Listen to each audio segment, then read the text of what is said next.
আছি গো ডুবে আমি পাপের ওই সাগরে, না জানি কি হবে ও পারে হাসরে। তোমার ওই সুপারিশ বিনে, তোমার ওই সুপারিশ বিনে কেমন হব পার কবরে হাসরে, কি হবে আমার কবরে হাসরে, কি হবে আমার।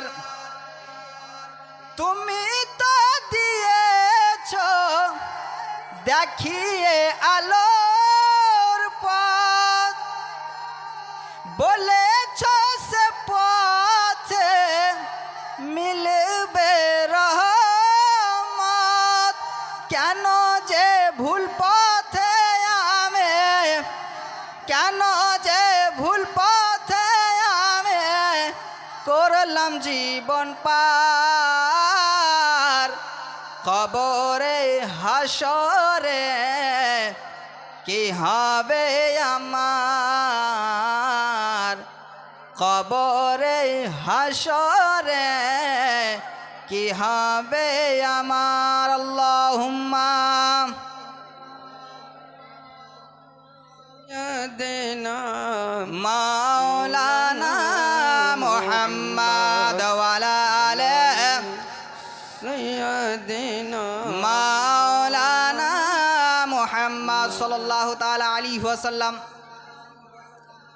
আলহামদুলিল্লাহ, সমস্ত প্রশংসা ও গুণগান সেই মহান আল্লাহ তাবারক ওয়া তাআলার নিবেদিতে, যিনি আজকে আমাদেরকে এই পবিত্র মাহফিলে বসে কিছু বলার এবং শোনার তৌফিক দান করেছেন। যেই আল্লাহ তাবারক ওয়া তাআলা আজকে আমাদেরকে এই সময়ে, এই রাতের অন্ধকারে আমাদেরকে জীবিত রেখেছেন, সেই আল্লাহ তাবারক ওয়া তাআলার শুকরিয়া আদায় করার জন্য সবাই একবার উচ্চ স্বরে বলুন আলহামদুলিল্লাহ। তারপরে পরে আমিরান লাল, মুরুর দুলাল, মক্কার বেলাল, মদিনার তাজদার জনাবে আহমদে মুজতবা মোহাম্মদ মুস্তাফা সাল্লাল্লাহু তাআলা আলাইহি ওয়াসাল্লামের ওপরে শত কোটি দরুদ ও সালাম অর্পিত হোক, বর্ষিত হোক। সবাই মিলে উচ্চ স্বরে ভক্তি ভরে বলুন আল্লাহুম্মা আমিন। ব্রাদারানে মুআজ্জাজ সামাইনে ইকরাম, আমি পবিত্র